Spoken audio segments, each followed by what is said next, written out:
বিসমিল্লাহির রহমানির রহিম। আসসালামু আলাইকুম রহমতুল্লাহি ওয়া বারাকাতুহু। আশা করি সবাই ভালো আছো। ম্যাথ লাব MTH এর পক্ষ থেকে সবাইকে জানাচ্ছি আন্তরিক শুভেচ্ছা ও স্বাগতম। আজকে আমি আলোচনা করব সমীকরণ, ক্লাস 9-এর সমীকরণ অধ্যায় সরল সহজ সমীকরণের। আমরা আজকে সমীকরণের বেসিক বিষয়গুলো আজকে জানবো।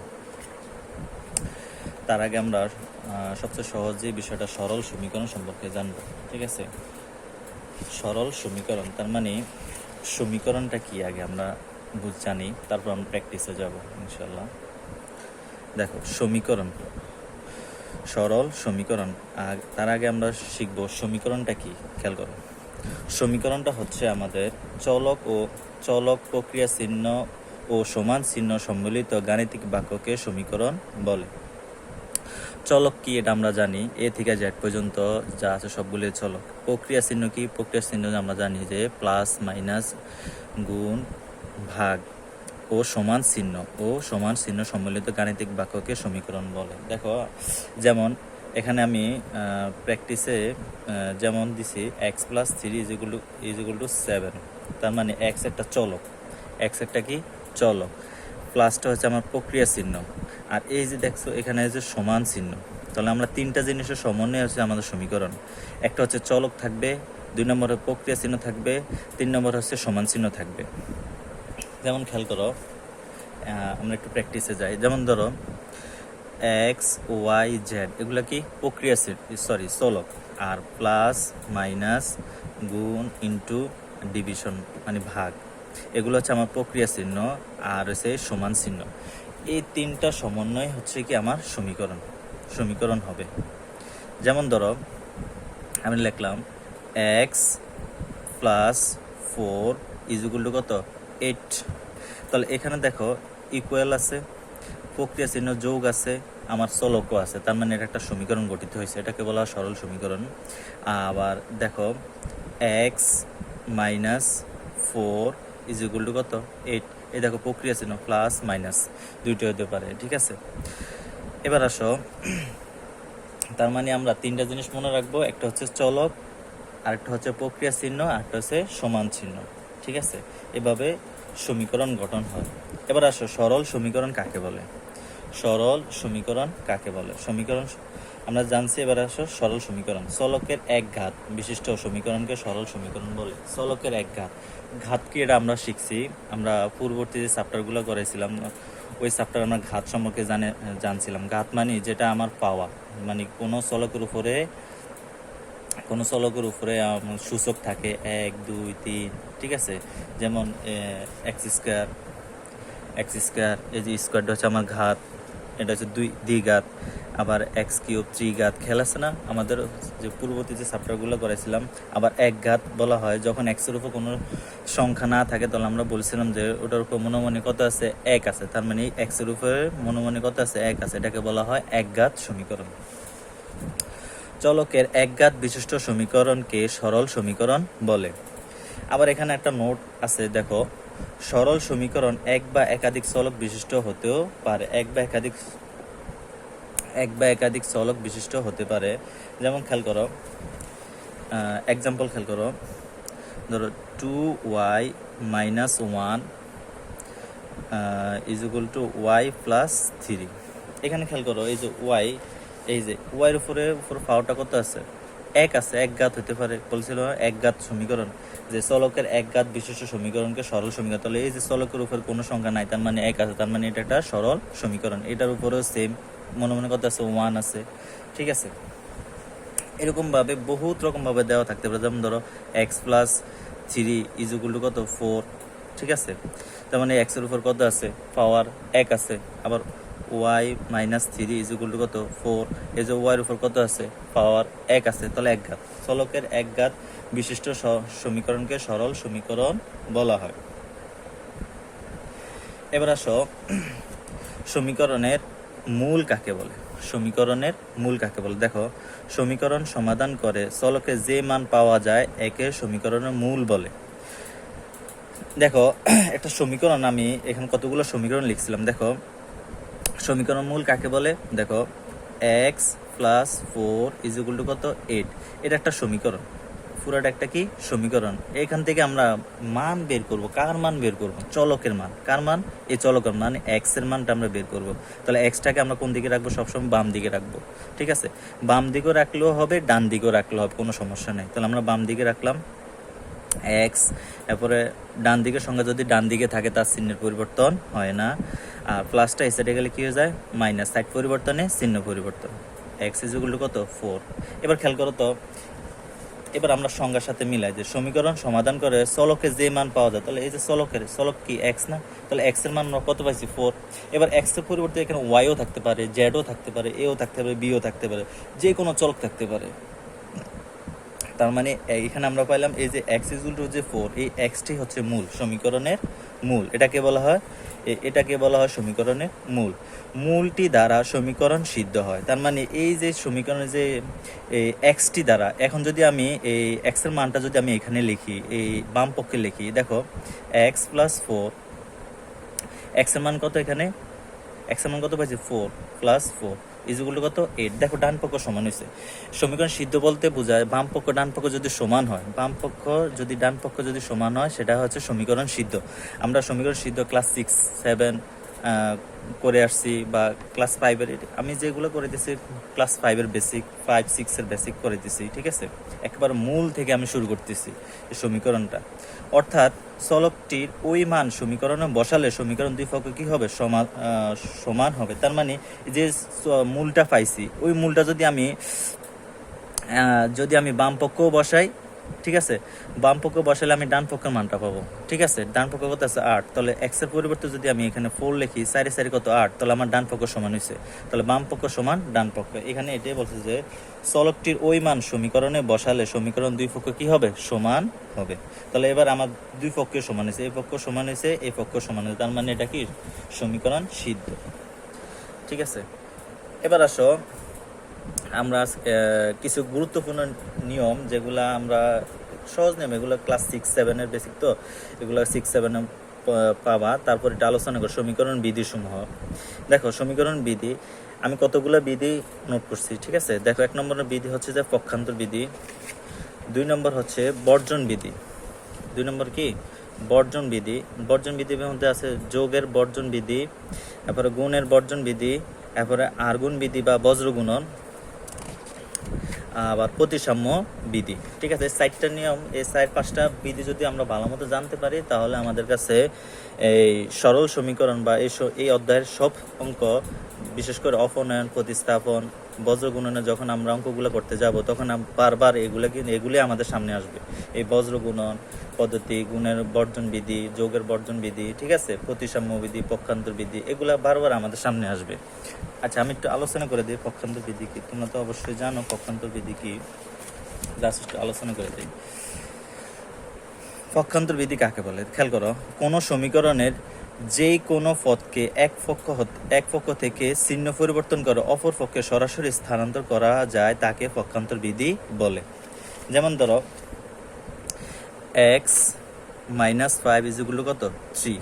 এখানে খেয়াল করো, আমরা কার মান বের করবো? x এর মান। তাহলে এক্সটার কোন সাইডে রাখবো? বাম দিকে রাখবো।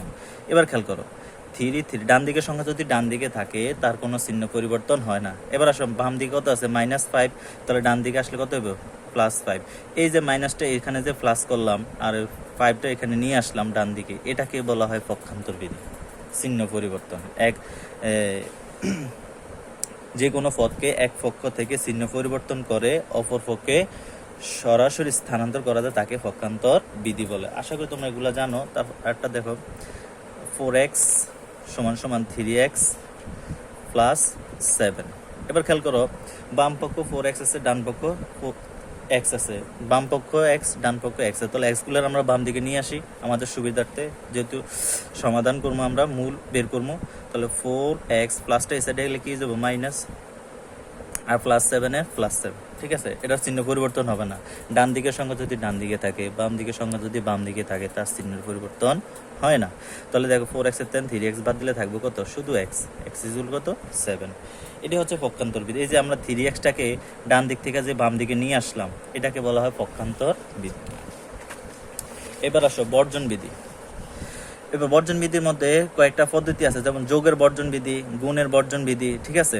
এবার যোগের বর্জন বিধিটা হচ্ছে, খেয়াল করো, কোনো সমীকরণ উভয় পক্ষ থেকে একই চিহ্ন সদৃশ পদ সরাসরি বর্জন করা যায়। যেমন ধরো 2x + 3, এখন 2x + 3 = a। যেমন ধরো 2x + 3 = কত, a। এখান থেকে দেখো আমি এখান থেকে এই প্লাসটাকে আমরা বর্জন করব। কি করব? বর্জন করব। তাহলে এই পক্ষে যেহেতু +3 আছে, এই পক্ষে আমি +3 দিব। তাহলে +3 দিলে 2x, এখানে আমি +3 দিলাম। এই দেখো, উভয় পক্ষ থেকে আমি +3 কে বর্জন করব, ঠিক আছে। বর্জন করার সিস্টেমটা খেয়াল করো। আমি 2x = a +3, প্লাসটা এই সাইডে গেলে কি হয়ে যাবো? -3। দেখো +3 -3 ক্যান্সেল, +3 -3 ক্যান্সেল, তাহলে ক্যান্সেল হবে 2x = a। এটা হচ্ছে আমার যোগের বর্জন বিধি, এটাকে বলা হয় যোগের বর্জন বিধি। আবার আরেকটা পদ্ধতি আছে, একটা সহজ পদ্ধতি, যেটা যেমন 2x = কত, 2x + 3 = কত, a, ঠিক আছে। তাহলে 2x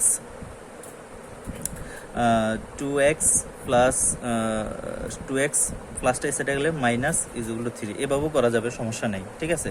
এটাও একটা পদ্ধতি, ঠিক আছে, এটাও করা যাবে, সমস্যা নেই। তাহলে আরেকটা দেখি আমরা, 7x - 5 = কত, 2a। এবার দেখো এখান থেকে আমি -5টাকে বাদ দিব, তাহলে মাইনাসটাকে বাদ দিলে এখানে আমি কি আনবো? -5, ঠিক আছে। একই চিহ্ন সম্মিলিত একই সংখ্যা আনতে হবে, ঠিক আছে, বাদ দিতে হলে। তাহলে 7x = 2a -5a আর মাইনাসটা এসে গেলে কি +5, -5 এ +5, তাহলে 7x = কত, 2a। এটা হচ্ছে যোগের বর্জন বিধি। এবার আসো গুণের বর্জন বিধি দেখি আমরা। গুণের বর্জন বিধি, কোনো সমীকরণ উভয় পক্ষ থেকে সাধারণ উৎপাদক সরাসরি বর্জন করা যায়। এটা একটা ইম্পর্টেন্ট একটা নিয়ম, ঠিক আছে। কোনো সমীকরণের উভয় পক্ষ থেকে সাধারণ উৎপাদক সরাসরি বর্জন করা যায়, একে গুণের বর্জন বিধি বলে। যেমন ধরো আমরা দেখি একটা এক্সাম্পল দেখি, ধরো 4 × 2x + 1, 4 × x - 2। এবার খেয়াল করো, গুণের বর্জন বিধিটা দেখো, সাধারণ উৎপাদক সরাসরি বাদ দিতে হবে। যেমন এই যে এখানে 4 × 2x + 1, 4 × x - 2, এটা কিন্তু উৎপাদক আকারে দেওয়া আছে। উৎপাদকটা আমরা জানি যে এরকম গুণ আকারে দেওয়া থাকে, ঠিক আছে। তাহলে আমরা এটা যদি এখন ব্র্যাকেট দিয়ে, এটা উৎপাদক হয়ে যাবে। এবার উৎপাদকটা আমরা সরাসরি বর্জন করব। কিভাবে বর্জন করবো? খেয়াল করো, আমরা একই সংখ্যা নিচে দিয়ে দেব, 4 নিচে, ঠিক আছে। তাহলে গুণের বিপরীত কি করতে হবে? ভাগ। তাহলে ভাগ করতে হলে নিচে দিয়ে এরকম ভাবে আমার একই চিহ্ন একই সংখ্যা আনতে হবে, ঠিক আছে। এখানে 4 থাকলে এখানে 4 দিতে হবে, এখানে যদি 5 থাকে এখানে 5 দিতে হবে, এখানে x থাকলে এখানে x দিতে হবে, এখানে ab থাকলে এখানে ab দিতে হবে। তাহলে দেখো 4 ক্যান্সেল, 4 ক্যান্সেল হয়ে যায়। এটাকে বলা হয় গুণের বর্জন বিধি। আশা করি বুঝতে পারছো। এবার আসো আর গুণ বিধি বা বজ্র গুণন পদ্ধতি। বজ্র গুণন পদ্ধতি আমরা তো জানি যে x/2 = 5/3। মাঝখানে যতক্ষণ পর্যন্ত সমান সমান না থাকবে ততক্ষণ বুঝতে হবে যে এটা কোন বজ্র গুণন পদ্ধতি যাবে না। যখন দেখবে মাঝখানে সমান সমান চিহ্ন আছে, তার মানে এটা বজ্র গুণন থাকবে, আর একটা একটা ভগ্নাংশ আকারে দেওয়া থাকবে, ঠিক আছে। বাম দিকে হোক আর ডান দিকে, একটা যদি থাকে, একটা ভগ্নাংশ যদি থাকে আর একটা সমান চিহ্ন যদি থাকে, তাহলে সরাসরি তুমি বজ্র গুণন করতে পারবা। দেখো বজ্র গুণন পদ্ধতিটা হচ্ছে একোনায় গুণ, ঠিক আছে। 3 দিয়ে x এর গুণ দিলে 3x, 5 দিয়ে 2 এর গুণ দিলে 5 দুগুণে 10। এবার দেখো আমরা সমীকরণ মূল বের করবো, xটাকে x বের করবো। x এবং 3 সম্পর্কটা কি? গুণ আকারে। তাহলে xটাকে আমরা বাম দিকে রেখে দিলাম, আর এই গুণ আকারে যেহেতু আছে, ডান দিকে গেলে এটা কি যাবে? ভাগ, নিচে বসবে, আর ডান দিকের সংখ্যা সবসময় উপরে বসবে। এটা কিন্তু ডান দিকের সংখ্যা সবসময় কোথায় বসবে? উপরে। আর বাম দিকে যেটা গুণ আকার আসলে এটা সবসময় নিচে বসবে। এখানে যদি 4 থাকে এখানে নিচে এসে 4 বসবে, এখানে যদি -2 থাকে এখানে নিচে -2 বসবে, ঠিক আছে। আশা করি বুঝতে পারছো। এবার আসো প্রতিসাম্য বিধি। প্রতিসাম্য বিধিটা কি? প্রতিসাম্য বিধিটা হচ্ছে একই সাথে বাম পক্ষের সবগুলো পদ ডান পক্ষে ও ডান পক্ষের সবগুলো পদ বাম পক্ষে কোনো চিহ্ন পরিবর্তন না করে স্থানান্তর করা যায়, একে বলা হয় প্রতিসাম্য বিধি। এবার আসো একটা গুরুত্বপূর্ণ নিয়ম,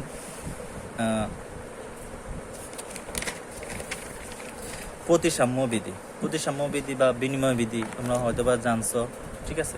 প্রতিসাম্য বিধিটা হচ্ছে 2x + 1 = 5x - কত 8 ইমপ্লাইজ দ্যাট।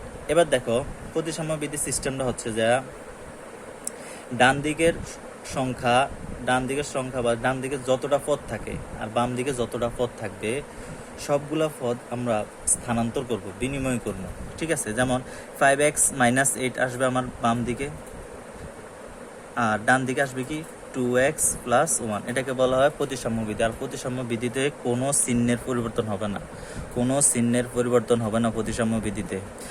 ডান দিকের সংখ্যা বাম দিকে আসলে বাম দিকের সংখ্যা যদি ডান দিকে আসে তার কোনো না চিহ্নের পরিবর্তন হবে না, এটাকে বলা প্রতিসাম্য বিধি। খেয়াল রাখতে হবে। আশা করি বুঝতে পারছো। যেমন আরেকটা এক্সাম্পল দিই, যেমন 2x + 1 = কত, ধরো 4y, ঠিক আছে। এবার খেয়াল করো, আমরা যদি এই একটা পদ আছে এখানে ডান দিকে, তাহলে এটাকে যদি আমরা বিনিময় প্রতিসাম্য বিধিতে নিয়ে আসি, তার মানে 4y = কত হবে 2x + 1, ঠিক আছে। দেখো এখানে কোনো চিহ্ন পরিবর্তন হয় না, 2x + 1 এখানে 2x + 1, 4y এখানে 4, এটাকে বলা হয় প্রতিসাম্য বিধি। যদি তুমি একটা পদ স্থানান্তর করো তার মানে সেই ক্ষেত্রে তোমার কি হবে, তোমার চিহ্নে পরিবর্তন হবে, তখন হয়ে যাবে পক্ষান্তর বিধি, ঠিক আছে। পক্ষান্তর বিধি হলো তুমি যদি একটা পদ আনো তার মানে এটা চিহ্ন পরিবর্তন হবে। আর প্রতিসাম্য বিধিতে বা বিনিময় বিধিতে কখনো চিহ্নের পরিবর্তন হয় না, ডান দিকের সংখ্যা বাম দিকে চলে আসবে, বাম দিকের সংখ্যা ডান দিকে চলে যাবে, এইটুকুই। এবার আসে একটা গুরুত্বপূর্ণ একটা টপিক, এই খেয়াল করো, সরল সমীকরণ মাপার কিছু আমি থার্মোমিটার এখানে অ্যাড করছি। এটাকে আমি থার্মোমিটার বলি এই কারণ সব কিছুর মাপার একটা যন্ত্র আছে, আর সরল সমীকরণ মাপার একটা যন্ত্র হচ্ছে কি আমরা যেটাকে বা আমাদের আঞ্চলিক ভাষায় যেটাকে বলি ফালি, এক কথায় অ্যানালগ ফালি।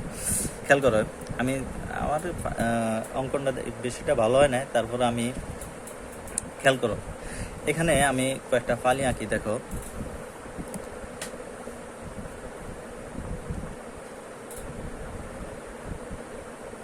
আচ্ছা, এখানে সময়টা বেশি লাগবে। এখানে খেয়াল করো, এই দেখো দুইটা ফালি, দেখো একটা হচ্ছে বাম পক্ষ আরটা হচ্ছে ডান পক্ষ। এই আরেকটা ফালি, একটা হচ্ছে বাম পক্ষ আরটা হচ্ছে ডান পক্ষ। একটা পক্ষ এটা হচ্ছে বাম পক্ষ, একটা ফালি এটা হচ্ছে ডান পক্ষ। এবার আসো একটু আলোচনা করে দিই। বাম পক্ষে আমি বাম পক্ষের ফালিটারে দিলাম 1 কেজি বাটখারা, আর ডান পক্ষের ফালিতে দিলাম আধা কেজি 42। তাহলে আধা কেজি যদি 42 দিই বা আধা কেজি আলু যদি দিই, তাহলে আমার ফালিটা কি উপরে উঠবে না নিচে নামবে? আমার আধা কেজি আলু দিলে এটা কি হয়ে যাবে, উপরে উঠে যাবে, আর 1 কেজি আলু দিলে এটা নিচে নেমে যাবে। তার মানে আমরা এখানে খেয়াল করো x + 3 = কত 4 লিখলাম, ঠিক আছে।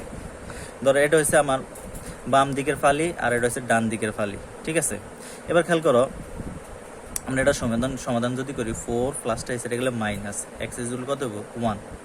তার মানে এই x যেটা মূল 1, তার মানে x এর মান কত আসছে, এখানে 1 আসছে। এখন খেয়াল করে বাম পক্ষে যদি আমি x এর বদলে বা x এর পরিবর্তে তার মানে x = 2 বসাই, দেখো x = এখানে যদি 2 বসাই, x এর মান 2 + 3 = কত 5, আমার ডান পক্ষে কত আছে 4। এটা কি আমার সমীকরণ হবে? হবে না। তার মানে আমার সমীকরণ সিদ্ধ হবে না। তার মানে আমার আমার ফালিটা কি হয়ে যাবে, আমার বাম পক্ষের ফালিটা নিচে নেমে যাবে আর ডান পক্ষের ফালিটা উপরে উঠে যাবে। কারণ কি x এর পরিবর্তে আমি 2 বসাইছি, x এর পরিবর্তে যদি আমি 1 বসাইতাম তার মানে আমার ফালিটা সমান থাকতো, ঠিক আছে। এবার আসো আরেকটা ফালি খেয়াল করো, বাম পক্ষ আমি দিলাম 1 কেজি আলু, 1 কেজি বাটখারা, ডান পক্ষে দিলাম দেড় কেজি আলু।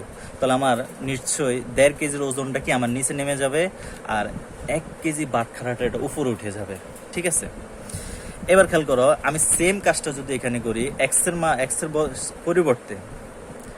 পরিবর্তে যদি আমি 2, 3, 4 বসাই, তার মানে নির্দিষ্ট মানটা যদি আমি না বসাই, আমি ডান পক্ষ মিলাইতে পারবো না। তার মানে আমার ডান পক্ষ আর বাম পক্ষ সমান আসবে না যদি x এর পরিবর্তে 1 যদি না বসাই। এক্স এর পরিবর্তে যদি আমি 2 বসাই 3 বসাই, তার মানে আমার বাম পক্ষে কি হবে না, 2 3 বসাইলে আমার ডান পক্ষটা সমীকরণ সিদ্ধ হবে না। ঠিক আছে, এবার খেয়াল করো লাস্টে যে ফালিটা দেওয়া আছে, খেয়াল করো বাম পক্ষ সমান ডান পক্ষ।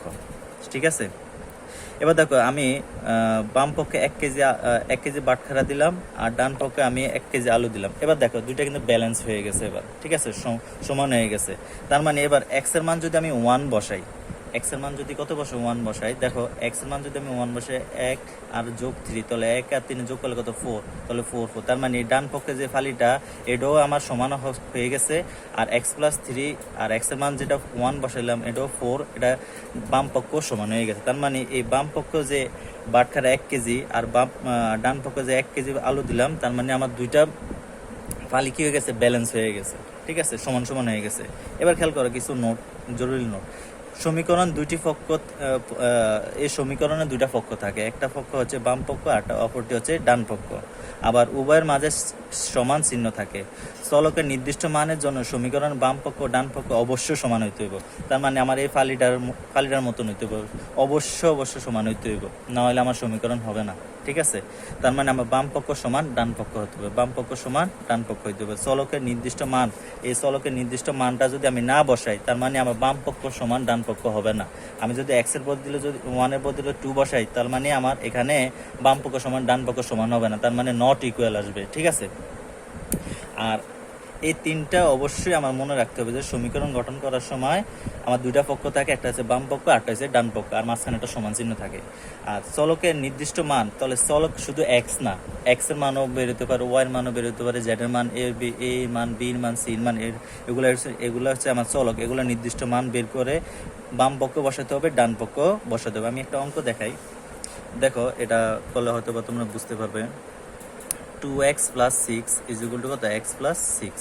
এবার দেখো এক্সগুলোর আমরা বাম দিকে নিয়ে আসি, 2x প্লাসটা এসে গেলে কি মাইনাস 6 প্লাসটা এসে গেলে কি মাইনাস, এই প্লাসটা এসে গেলে মাইনাস, পক্ষান্তর বিধি। তাহলে 2x এর থেকে x বাদ দিলে থাকবে শুধু x, তাহলে x ইকুয়াল টু কত, 0।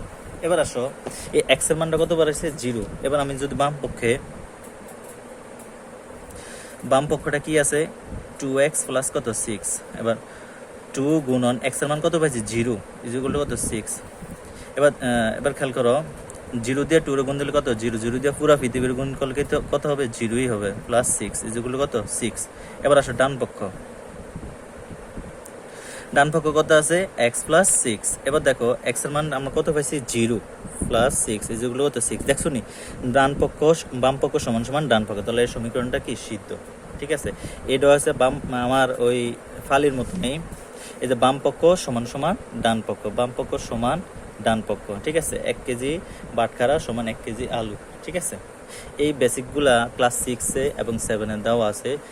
যদি না বুঝো এই বেসিকগুলা 6 7 বইগুলো থেকে একটু পড়ে নেবা, তাহলে আশা করি আরও কনসেপ্টটা ক্লিয়ার হবে। আজকে এই পর্যন্তই, ধৈর্য ধরে দেখার জন্য সবাইকে ধন্যবাদ। আর দ্বিতীয় পার্ট দেখার আমন্ত্রণ জানাই এখানে শেষ করলাম। আসসালামু আলাইকুম।